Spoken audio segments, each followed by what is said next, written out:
So, welcome everyone to the first session on our new series I'm calling Mindfulness of Thoughts. So, thought is a powerful mental formation. So it's brought up time and time again by the Buddha in various suttas. And anyone that's meditated or even tried to just be quiet for 5 minutes or even a minute has seen how rapid and persistent thoughts can be coming to the mind. They're a factor that it just seems to almost relentlessly arise in our lives throughout the day and in our meditation. And they're also what kind of pulls us around the world, especially if we believe all of them. They can lead to emotional states, and they elicit our behavior in the world, our actions in the world. So they're a very powerful force in that regard. But I'll also talk about how they're powerful because we give them power, as opposed to them having a inherent power of their own. But ultimately, it's crucial that we understand, we recognize thoughts, and we understand what they are. So the Buddha, if you've heard of the Satipatthana Sutta, the four foundations of mindfulness, the first foundation is the body, and in our guided meditations, we often start with the body as a foundation of mindfulness, just to kind of ground us in the present moment. And in a way, it's taking us out of the head and into a concrete aspect, being the body. The second foundation is feeling tone, which is that pleasant, unpleasant, neutral. So it's the sense that we have of grasping and pushing away aspects of our experience, thinking that that'll make us happy. So that's the second foundation. And the third foundation is what gets translated as mental formations, and thought being one of those mental formations, the other being perceptions and emotions and so on.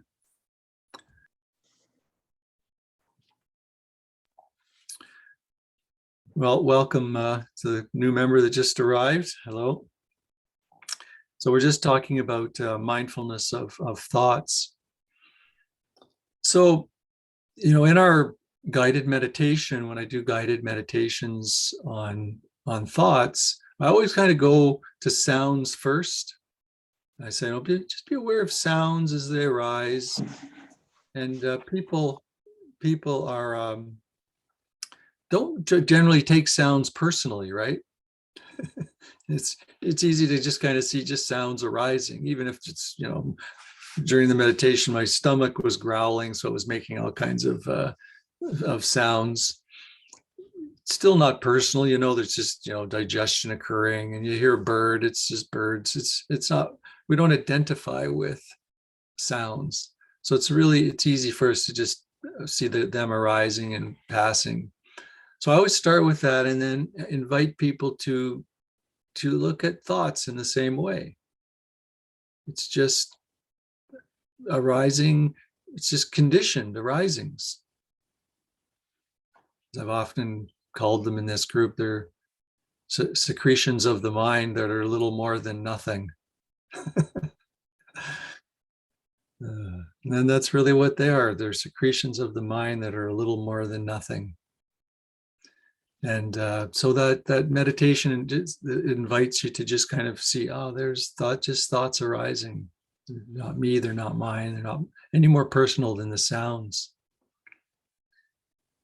And of course, the Buddha had thoughts as one of the five aggregates. They're actually one of the core aspects that we identify with in our experience. We see ourselves as very much intertwined with our thoughts, that we are our thoughts somehow, that they're very important in terms of who we are, the thoughts arising. So a big part of the practice is seeing their conditioned nature, that they're just arising. The very, very first step in all this, and what I want to focus on today, is just being aware of thoughts as they're arising. So we're just being aware of thoughts, and we're going to explore a few ways to do this. And another part of important component of this that we'll explore in later sessions is understanding the nature of thoughts. So we'll look at, what is a thought? What are they? Are they personal? Are they impersonal? How do they relate to emotions and moods and other aspects of perceptions? And the third kind of component of this that we'll explore is, can we wisely discern thoughts once we're aware of them? So you can know what thoughts to follow, because you are going to do something in the world. So which thoughts should we follow and which thoughts should just be ignored? So this kind of discerning process, or the skillful means with thoughts, is also something that we'll look at in this series. So it's important to recognize that thoughts are uninvited. They just come without your consent. Have you noticed that? You have no control over them arising. You could say, I'm going to sit here for 5 minutes and not have any thoughts, and thoughts will just arise. And you don't know what your next thought will be. So they arise without your consent, whether we want them or not, and often frequently. So they come uninvited, often when you would prefer peace and quiet. Thoughts are relentless in their arisings. This is one of the first things people become aware of when they sit to meditate. Is, oh my goodness, my mind just churns out thoughts. I can't believe, just sitting quietly, I had no idea it was this busy up there. It's like having an annoying roommate that just won't stop. And if you had a roommate that said half the things that your mind says, you probably would move out, right? We're really honest about it. Some of the things, the wild stuff that our minds come up with would scare most people. But the point being that, we become aware of sort of how busy the mind is. And then that can be a real aha moment for a lot of beginning meditators. So that's really kind of the very, very first thing. It's estimated that we have between 12 and 60,000 thoughts every day. That's a big range, but that's a lot of thoughts, even at the low end. And I think most people are somewhere in the middle there. I meet very few people that have any capacity to sit quietly without thoughts arising in their mind. So there are a few that can do that, but it's to concentrate in a way without thoughts coming relentlessly is very rare. But we all think our minds are busier than the next person's, right? How many of you think have that kind of thought? The thoughts has arisen that, I see a lot of, my mind's way busier than that. I see the person, they're at the retreat and they're sitting there and they've even got the little Buddha smile and hands, and they're just so together, and look and the mind's sitting here and the mind's just going crazy, planning, worrying, and of course the person sitting to that's looking all calm on the outside is exactly the same thing going on in their mind, right? So we all think that our minds must be busier than everybody else's, but it's simply not the case. All minds are very similar. In fact, not only the degree to which thoughts arise is very similar, but even the content is very similar. It's the planning and the worrying and the room. It's all very similar. You go to a retreat for a week and how you're going to make all kinds of plans, and everybody in that room has just made all kinds of, I'd say 50% of the people in that room have started a retreat center in their mind. Right? They've got the building layout, they've got the, how it's going to work, and it's just a very elaborate plans, of course. And many will believe that that might actually occur when they leave the retreat. So how do we practice with all this? This is really why I want to bring this up. Just like, how do we practice with it? And before we go on, there's another aspect of thought that's crucial here that makes it so important to understand, and that is thought is what creates the dream state. It's thought, and I'm taking this to another sort of level, but it's thought that like, who are you before you have a thought about who you are, really? So it's thought that creates this illusory separate self. It's your virtual reality of self that's all occurring in thought. So that's another another important reason why it's helpful to understand thought, because that's where the dream state is created. That's where the separate self, the illusory separate self, it's called illusory because it's only in your mind in the form of thoughts. I mean, it's real in the sense that you're thinking it, but it's not real in the sense that it's actually happening. It's just created. So we create this separate self that disconnects us from our true nature, and it's created in thought. So another really important reason to understand thought, and I'll keep coming back to them in those two ways, because at one level it creates the sense of a separate self, the illusory sense of self, and at another level it's important to understand thought because it creates a lot of suffering when we believe so many thoughts, or not even believe them, but they just kind of go unnoticed, and then before we know it, it's created an emotion and a mood shift, depression, anxiety.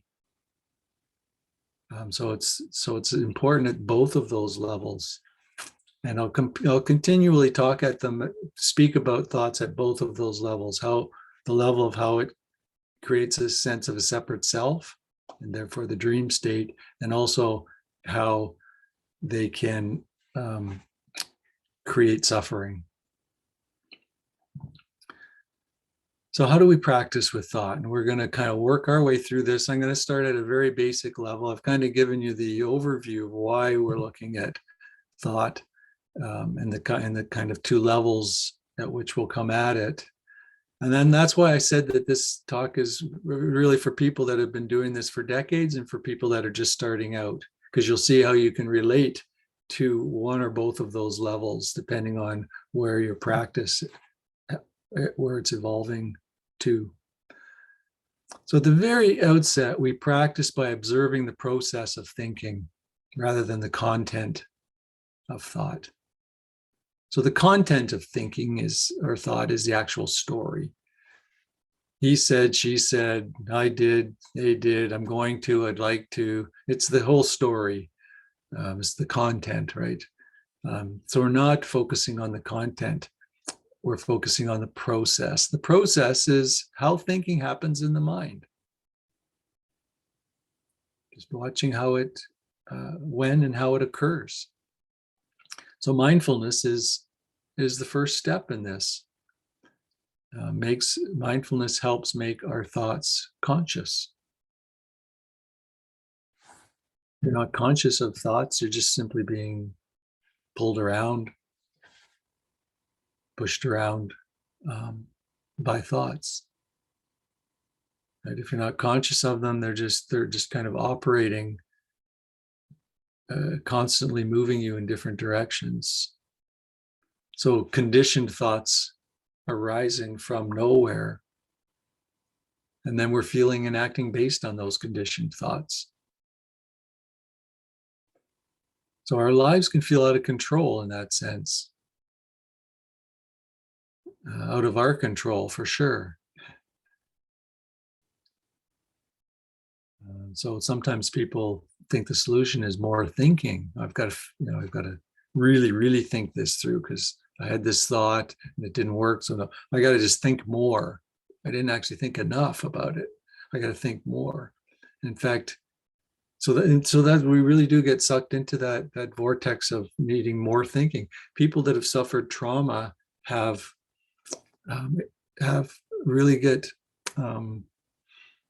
pulled into the notion that if they just think about things a little more, they'll be able to get out of this trauma. It's really so the mind's spin and spin and spin in thought. And we also just have mood shifts. If thoughts are operating at the unconscious level, they're just rising and being believed and arising, then we have these mood shifts and we don't know where they came from. Have people experience that where you wake up in the morning, you feel pretty good and you're having breakfast, and then all of a sudden you get up and you walk a little bit and you go, oh, I feel kind of shitty. What happened? I felt really good. I felt great an hour ago, and now and it was just all these kind of conditioned thoughts came up that were unnoticed, really, and have shifted your mood. So there can be this constant undercurrent of dis-ease or unease. If we're not aware of thoughts, we can experience anxiety and stress for no apparent reason. Kind of we try to cope with into other ways that aren't always skillful.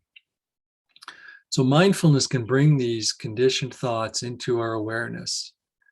And then we begin to see that we do have a choice of whether we respond to them and how. Right? Or more accurately, choices arise. And I say you have a choice. Of course, there's no you to have the choice, but choices arise when the conditioned thoughts are brought into consciousness. So unseen, it's just habitual reactions. In the mindfulness circles, they call being on autopilot.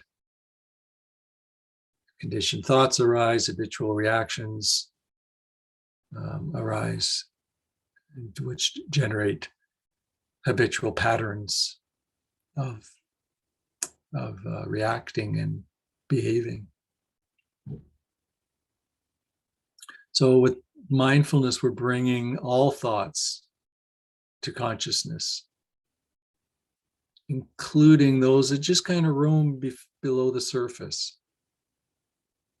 There's just thoughts that just kind of roam there, just below the surface of consciousness. So we're bringing in the really obvious ones and also the ones that are just kind of lurking in the background, bringing all that into conscious awareness.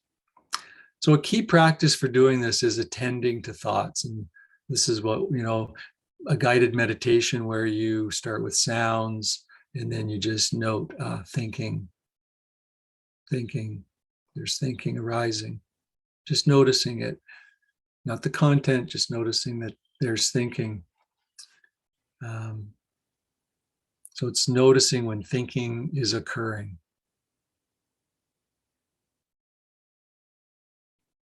So most people don't notice this. It's not something people generally do. It's just notice when thinking is occurring. There's a study, and I love this study by Killingsworth and Gilbert. It's a smartphone study where they actually have 250,000 data points where people so your phone vibrates or something, and they ask you what you're doing at that moment. The app does. And then it asks you if you were thinking about what you were doing or were you thinking about something else. So almost 47% of the time, people are thinking about not thinking about what's happening. In the moment, they're thinking about something else. So this is bringing all that into conscious awareness. And the other thing they found, which is interesting, is that when people are not thinking about what they're doing, they rate their happiness much lower, to the point where you can be thinking about something that's not all that pleasant. So it goes with pleasant and unpleasant activities. If you're thinking of, wrap your head around this one, thinking about an unpleasant activity while you're doing it will actually make you happier than not thinking about the unpleasant activity while you're doing it. So it's a real, when I read that, it just blew my mind. I thought, wow, it's just that if that doesn't convince a person that, paying attention in the present moment is not helpful, then nothing will. So paying attention to whatever you're doing, whether it's picking up dog poop or enjoying a sunset, both will make you happier in the end. It changed the way that I, stick my hand in that plastic bag and reach down. I'll just think about what I'm doing and pick up dog poop with a smile on my face, I guess. So but the real point for this, for what I'm talking about now, is that 47% of the time we're not thinking about what we're doing. We're thinking about something else. This happens in meditation, right? Sit down to meditate and you start thinking about something else. You just, mind wanders off as well.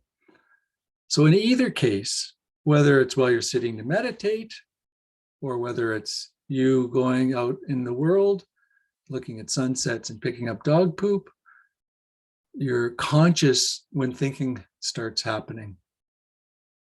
You're conscious of thinking. That's the first step, is being conscious, noting, thinking. And you can use a little note, thinking. Oh, there's thinking. Simple, a calm little note in the mind, thinking, a whisper in the mind. There's thinking. So the note, thinking, doesn't involve more thinking. It doesn't involve any analysis or any judgment. It's just kind of a one-word label. There's thinking. Thinking occurring.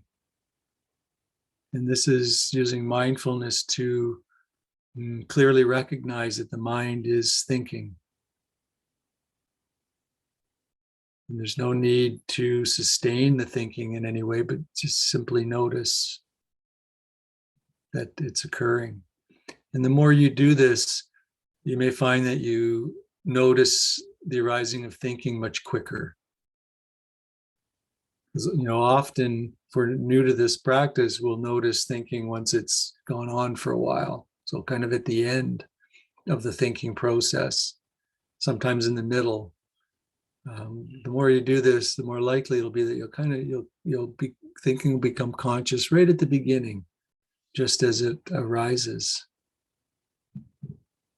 And of course, if you're in meditation, particularly on a meditation retreat, you might even notice the intention to think arising.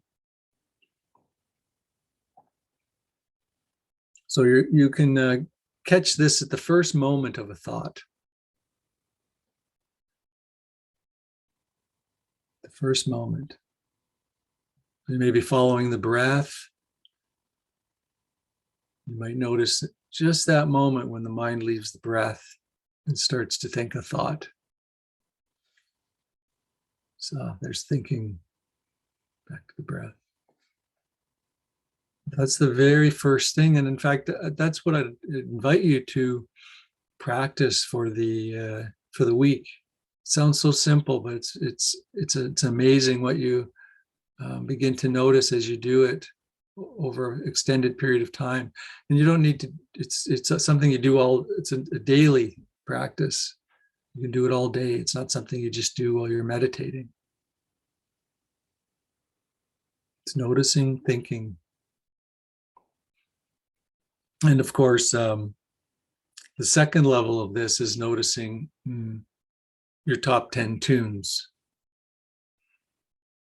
So this is where the label goes beyond the label of thinking, but it starts to put a little note about, what the content of the thinking is. Is it planning? Is it worrying? Is it the work story? Is it this, just kind of giving again, just a one word label of the thought patterns that keep reappearing in the mind. We all have them, planning, remembering, arguing, judging, fantasizing. Planning's a big one, right? Lots of planning goes on in these minds. So planning is a common one that you'll see. Another common one is judging, whether it be judging others or judging yourself. You'll notice judging occurring as a common theme. We're just just putting a note, and the word can be whatever you see fit. I know when I first got that instruction, it was presented as categories like planning, judging, analyzing, remembering. But I gave them little story names because I seem to have little, like, I'd have a problem with a person, and then I'd just say, the so-and-so story, because that story would keep coming up. So I just said that I gave them, little names, because it seemed like stories, and that's kind of worrying. They were kind of worrying thoughts, but I gave them a little more of a little more precise definition. I was kind of amazed that the same storyline could keep coming up as a thought pattern. So this is the second level of mindfulness of thoughts. So you're not only aware that thinking is occurring, but you're aware of the type of thinking, the sort of the category or the theme of the thinking. So it makes you more aware of what your persistent thoughts are. As I've often call them, your top 10 tunes. And you'd be amazed that you really do have kind of even a top 5 or 6 tunes that play for a while, and then sometimes they just stop. Right? If you notice that, you'll have this thought pattern that comes up again and again and again. Oh my God, when is this going to stop? And then one day it just kind of stops, and then but then there's a new one there that replaces it. Another story or another thought pattern. So that's just becoming aware of what those are, and I call that this kind of the second level of this of noting. So these are both practices of mental noting. So the first level is just noting thinking, and the second level is noting the category or type of thinking, whether it be planning or judging and so on. These are very simple practices. I invite you to play with one or both of them throughout the week, and just get a sense of sort of how often the mind is thinking, and how bringing it into consciousness shifts is a powerful shift in the way that you relate to thought. And really the very core key first step in relating to thought. And even if you've done this before, I invite you to revisit it. I've done this, I don't know how many times in my life, many times, and I did it this week just before I offered it to you as a teaching, and I still had deep learnings about the thinking that was occurring. The not necessarily the top 10 tunes, but just how subtly the mind creates the illusory self. And if it goes unnoticed, you just kind of get onto that track. That track. We don't get rid of our minds even with what you might call awakening, the mind is still there, and the survival instincts and the survival mind is still there. So it's just recognizing that that's occurring is very important. Recognizing these patterns that the mind that goes on in the mind, and being able to see it in a non-reactive way, in a impersonal way, that it's just what mind bodies do. So it really helped me to kind of disentangle from any identification with thinking. Remember, I talked about, I went through a period where I would just say, "I see you, Mara." That's how the Buddha, Mara is the kind of the god of temptation and distraction, I guess you could say, and the Buddha didn't chase Mara away. It didn't vanquish Mara, but nor did he give in to Mara. He just simply looked directly at him and says, "Mara, I see you." And with this, Mara runs away. Simply noting this, Mara runs away. So simply noting fear can be like saying, "Fear, I see you." Or anger, "I see you." So noting really can help us remain free of what we see.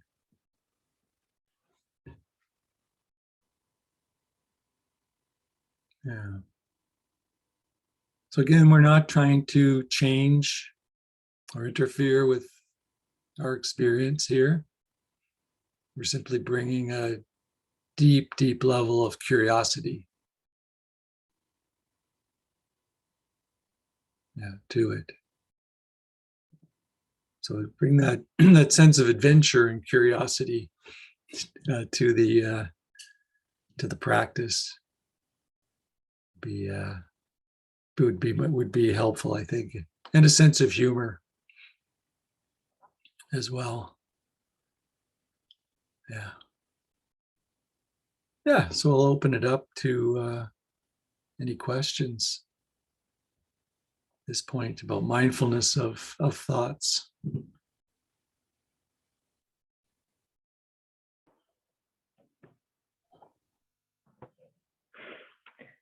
So I just want to say that I'm absolutely certain that my mind was busier than everybody else's.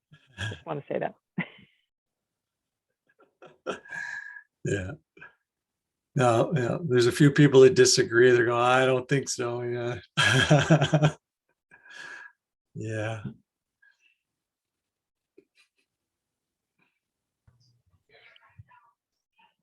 Well, I guess, Stephen, that the mind goes into this judging and planning and whatever, because that's what we trained it to do, including our ancestors. I mean, it's a evolutionary process. We need thoughts from time to time to run the show. Mm-hmm. So how do I tell which thought is being useful? Because if I want to eat tomorrow, I have to go shopping today, and then I have to hop on the car and then buy gas and whatever. And when do I tell enough is enough? This is now rumination. It's papanchka. Yeah. I'm just ruminating, but for a while it's useful. And after that while, and that's where sometimes it's difficult to establish the limit when, okay, you did the job, you thought about this thing enough. You have ruminated enough so that you can now go grocery shopping and bring the food and prepare supper for tomorrow. And where eventually you just go nuts and you keep chewing on the same stuff all the time. And then you realize, yeah, I'm thinking about this, but what's the criteria to to decide when to stop and to let go of thoughts. Okay, enough.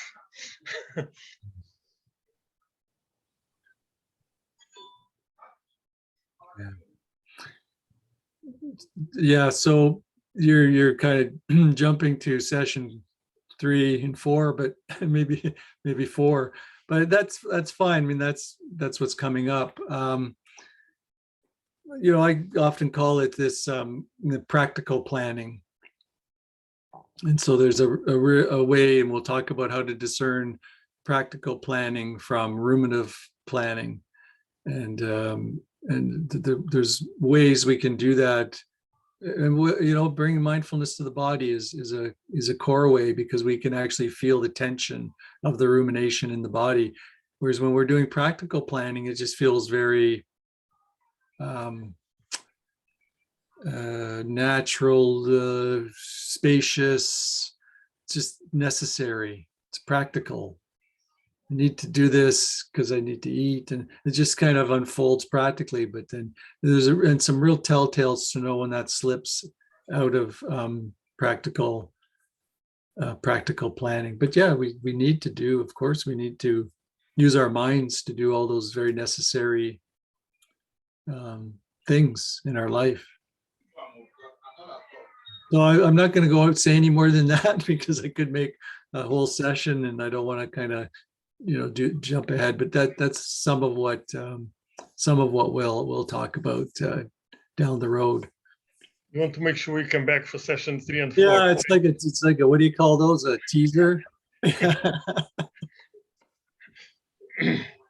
I just gave you the 30-second commercial for session 4. Yeah. Yeah.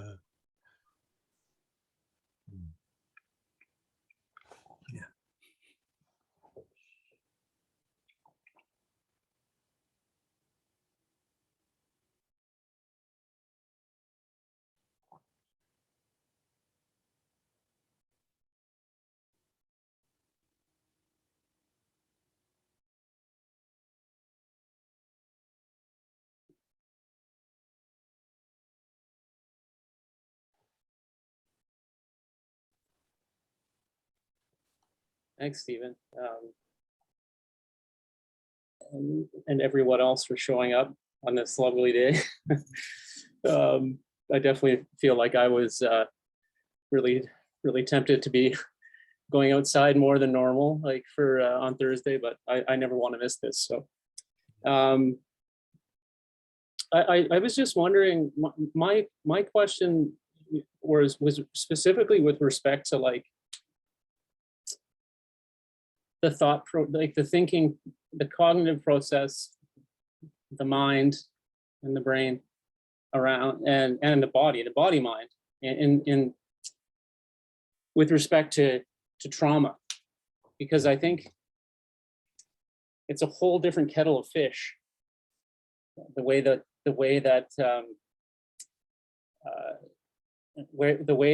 mental, I like the term mental formations actually when I was thinking about trauma, because it's more than just thoughts. Like it's like there's this whole process how like these traumatic experiences get embedded deeply into the brain, like the deep structures of the brain, like the limbic system, the hippocampus, like all of these structures that are have been are present in animals that aren't, that don't have our nice juicy prefrontal cortexes that humans have, which is responsible for our abstract thinking and reasoning and our meta awareness, our ability to have meta awareness. So the question I had was, a couple. Like one is, when it comes to some of the thoughts that you have, that people can have around traumatic experiences, to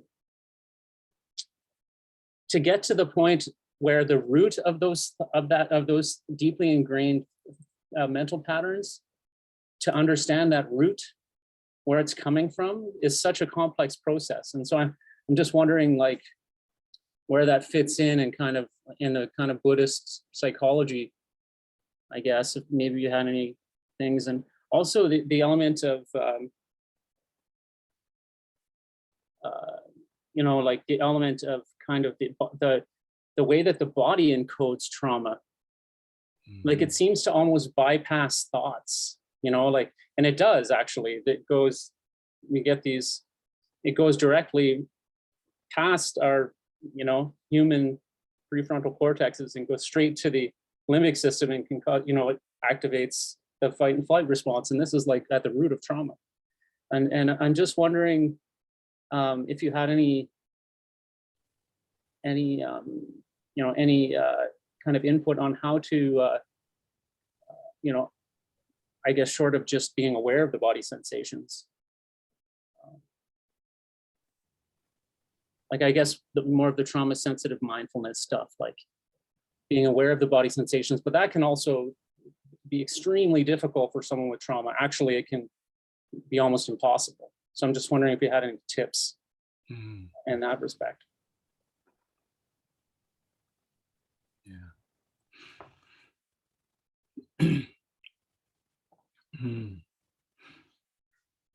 That's another, you guys ask tough, you folks ask tough questions.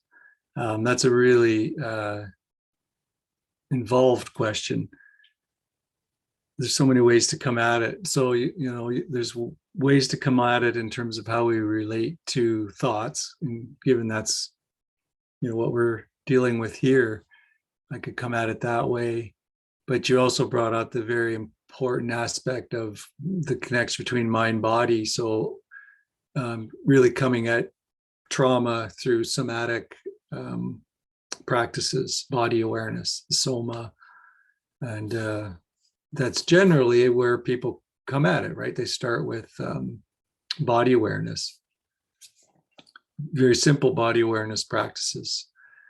A woman that became a friend of mine decades ago is Marsha Lenehan, who developed dialectical behavior therapy, which is for people with personality disorders, which is very, there's really nothing out there for these folks in terms of treatment. And she suffered with it, was also a Buddhist teacher, and developed this training. And there's a lot of dealing with trauma involved in the training. And I was just amazed at what she said about dealing with thoughts. She just didn't really make it complicated at all. It was being, not taking your thoughts personally is what it boiled down to. It was just identifying with thoughts. Was really the approach she took at it. So the sounds and thought meditation is one of the meditations that you do in DBT, and I was quite surprised. I expected, I did some training with her, and I expected it to be really complicated. All lots of psychological, and she actually kept it fairly simple. It's not identifying with thoughts, not taking them personally, and doing lots of body awareness practices are the way to process trauma. And so that's how I come at it again and again. We did a whole series on I forget what we called it. It's always actually on the payattention.ca website. I think it has its own little title at the top, trauma series, I think it's called, or something. And we actually went through week by week practices. Many of you were here for that series. I think you might have been as well, Jason. I was here for most of it. I might have missed the occasional one, but yeah. So we did a lot of body practices in that, in that series. Yeah, it's because I've gone through it, I don't kind of shy away from it, but most Buddhist teachers would just say, if you're suffering from trauma, you should go get some individual therapy. And then, once you've dealt with your psychological issues, come back and we'll talk about meditation. And that's one way to deal with it, right? It's And I know if I didn't have the training in it, and if I didn't have the experience with it, that's probably how I would deal with it as well. But because I've had some training experience in it, and I think I got the training partly because I had to do it on myself. So that's the way I think a lot of people get into these helping professions, is it's self-help, and then, oh, hey, it worked for me, I'm going to share this with others. So yeah, it's so I don't shy away from talking about it, but those are really the core practices, and starting with body awareness is probably the place to start. When I did it with a group of people, I just did body awareness, mindful movement practice, and I still had lots of people running from the room. Yeah, half the group I just referred to therapists because stuff was, happening in the group that couldn't be dealt with in a group environment. So, yeah. I hope that answers your question. There's so much more, obviously, that could be said about that, but I'll just kind of leave it at that and skim the surface, unless you have a follow-up question.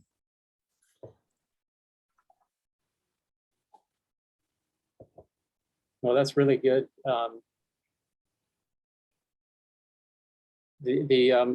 A book that I found really excellent.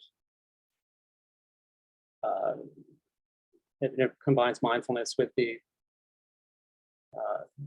kind of the neurobiology stuff. Is Mindsight by Dan Siegel. If anyone wants to have like a really good, I'd recommend that book. It's excellent, and it's not that long. Yeah. And he uses a lot of mindfulness approaches. Thank you.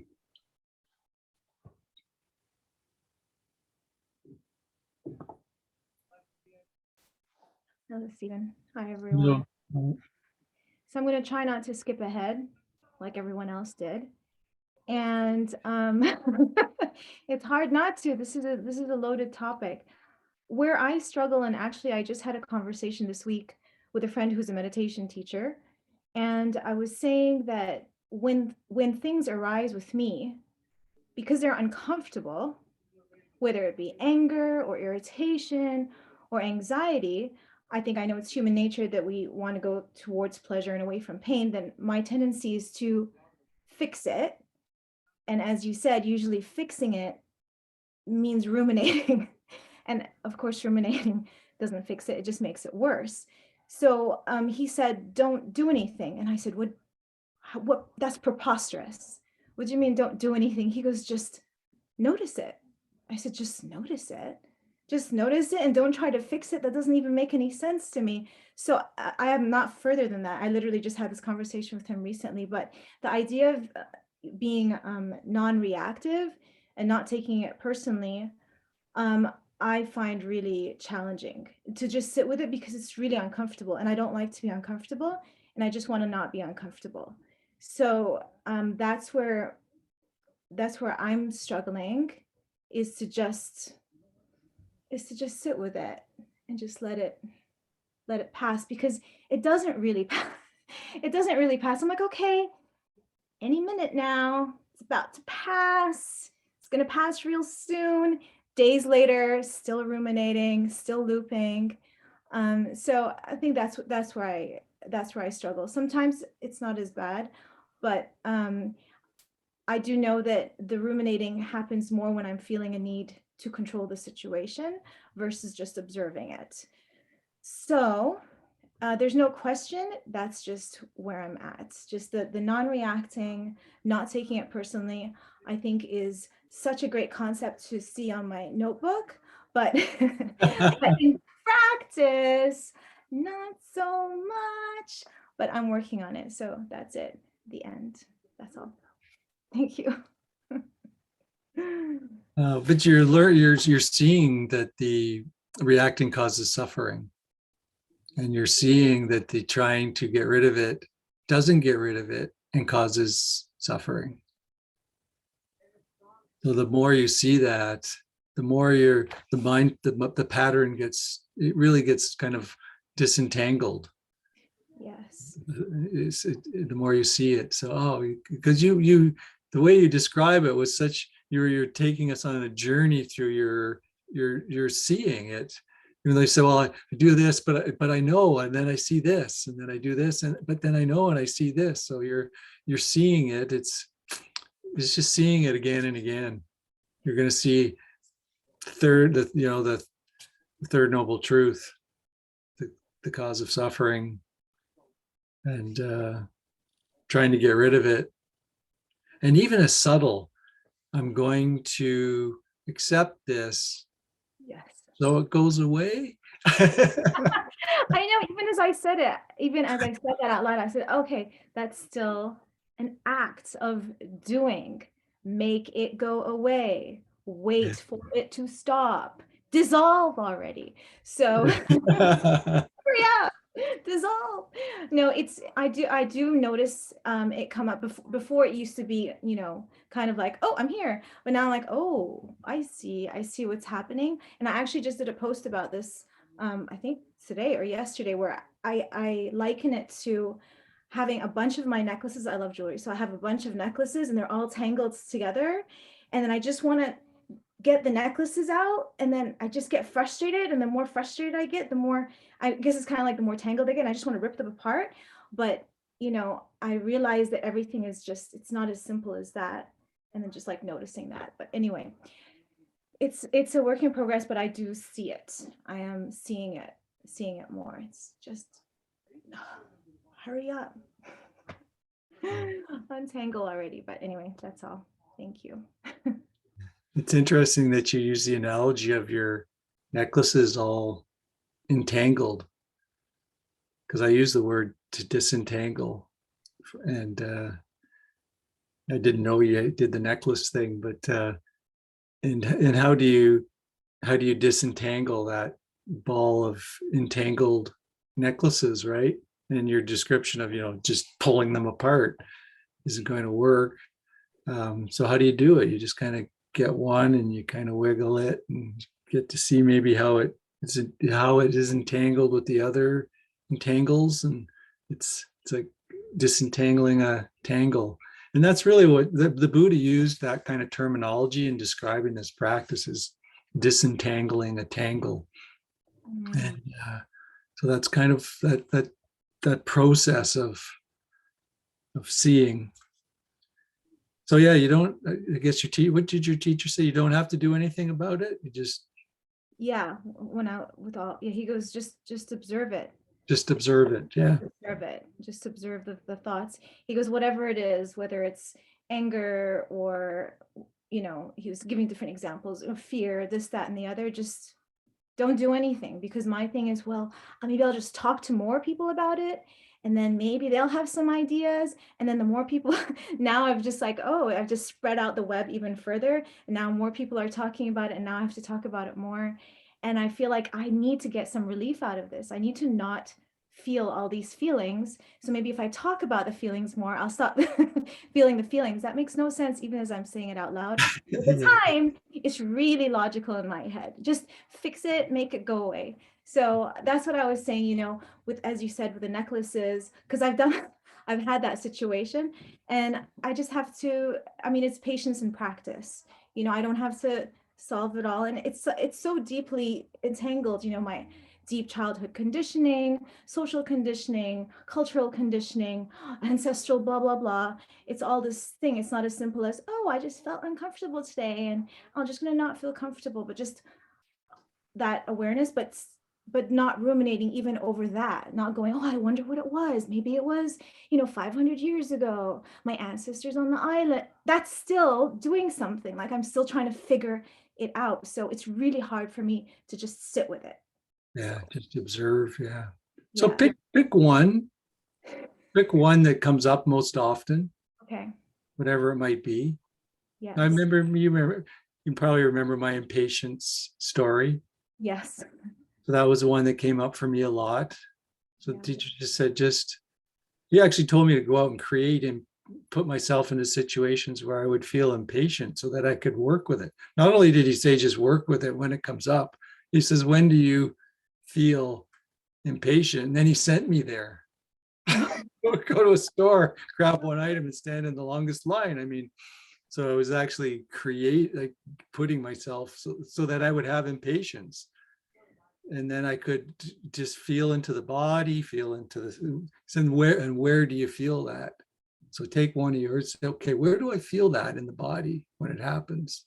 And it became like a really kind of cool investigation. Like I was like, yeah, for a month I did that. And then I went back and he sent me out for another month. I guess I gave him the wrong answer, kind of like a Zen koan where you come back. No, go do it again. So, 2 months of just every day, just feeling in the body, watching the thoughts that support the emotion, I guess you could call it, mental formation, and just get to know it really, really well. And that really helped to disentangle it. I could see. I didn't have to see the tangle. It just started to disentangle itself. Mm. Yeah. So I think that's what your teacher's inviting you to do, is to just observe it and just deeply observe it Right. Yeah. at many levels. Mm-hmm. The idea of me exposing myself, that sounds like exposure therapy. The idea of me putting myself in all the uncomfortable situations does not sound pleasant at all. But for me, my thing, as I've said for many months here, is I'm a bad person. So even as we were doing this whole meditation, I was just thinking about a situation where I'm like, did I cheat on something? I haven't even done it yet. I'm like, am I about to cheat? I've never cheated in my life. Things are black and white for me. I'm a good person. I never lie. I have all of this ethical morality thing. And anytime I feel I'm about to cross over, I start to ruminate. And then I'm like, I must be a bad person. And I haven't even done anything yet. I just must be bad. So I don't know how I would put myself in that situation, just like be around. I don't know. It sounds like it happens often enough on its own. So maybe you don't need to to go looking for it, but just when it happens. It sounds like you just in life, it'll arise, and then you can just notice. And it sounds like thoughts are a very integral component of it. The thinking, the thoughts that the stories that support it. So really being aware of, that's the not good enough story. Yeah. There it is. There's the not good enough story. It's a top 10 tune. The not good enough story. Yeah. That's a common one as well. Yeah, that's definitely on the top of my Billboard charts. The not, you're not good enough. Not ever gonna be good enough. Anyway, sorry, I hijacked this whole conversation, but thank you. I appreciate that. Sounds to me like we'll be talking about Joanna's necklaces for a while longer. Stay tuned. Yeah. I just wanted to say one thing that came to mind. You mentioned acceptance. I think, and that's a big thing. I mean, Tara Brach wrote a book, Radical Acceptance. It's about accepting yourself exactly the way you are right now. And that's actually, I think, in a lot of addiction work, that's where they get you to actually, that's like the starting point, is like just accepting yourself where you are, the way you are right now, even like as being an addict. And I think, but acceptance seems very active. It can feel very active, like I'm trying to accept this thing. I think maybe like sometimes a better word I feel might be, because it's less active, is just attunement. Or self-compassion maybe. Which basically, when it comes down to it, is attunement. Yeah. Just being attuned, like you think of a mother with a newborn baby. Just like they're just attuned, there's no talking or anything, there's just this kind of attunement going on, and that's what the baby needs. Just unconditional attunement. Yeah, I like that, Jason. And there's no, yeah, I like that word, attunement, because it's very, it's something that just happens without actually having to do anything. You're just being attuned. What is it? I mean, the definition of attunement is to be kind of like in sync, right? What is like the formal definition of attunement? It's more just well, for me, I mean, words are tricky, but Yeah. I think with attunement, you're just thinking that you're just bringing your full presence to the situation. Like that's where you are. You're nowhere else. You're here. Yeah. Thank you.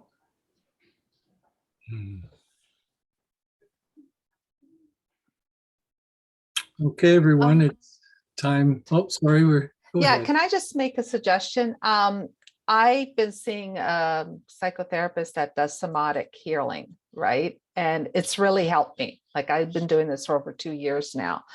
And one of the books that she suggested I read, because she tells me these are stories that that are coming to your head. You've got to read it, feel it, let it go, right? And it's hard for me to let go. But one of the books that she told me to read was this one, Belonging. And I read 2 pages a day because I can't read it all at once and digest it all at once because I want to meditate on it. And it really, and it says, you've got to find where you belong. Like, you know, find out where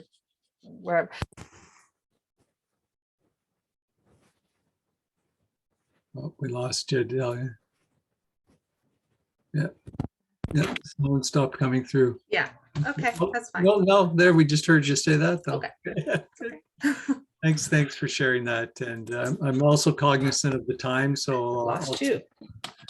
I'll just stop it there. I did think a little bit more about, and I talked to some people about doing this, live Sangha outdoors. I'm not sure it's going to work because people kind of went, well, what about the weather? And I was just being optimistic that we'd have good weather, and we might not. Inside, I think we'd have to be doing I looked at what the Ottawa Buddhist Society was doing and a few other people, and they're doing masking and checking booster shots and all this kind of stuff. So might just wait a little longer if that's okay with folks. Yeah, we'll just see what happens. I'd love to get together face to face with you all. I miss that part of the community, but yeah, it is what it is. And Renunciation is sometimes part of the game, right? yeah, it is. Yeah. So I thought I'd just sort of give you an update on that. So again, thanks everyone for coming, and it's great to see you all. See you next Thursday. Thank you. Bye. Okay. Stephen. Bye, everyone. Thank Bye. you. Good night. Bye, guys. Bye. Good night. Thank you. Right.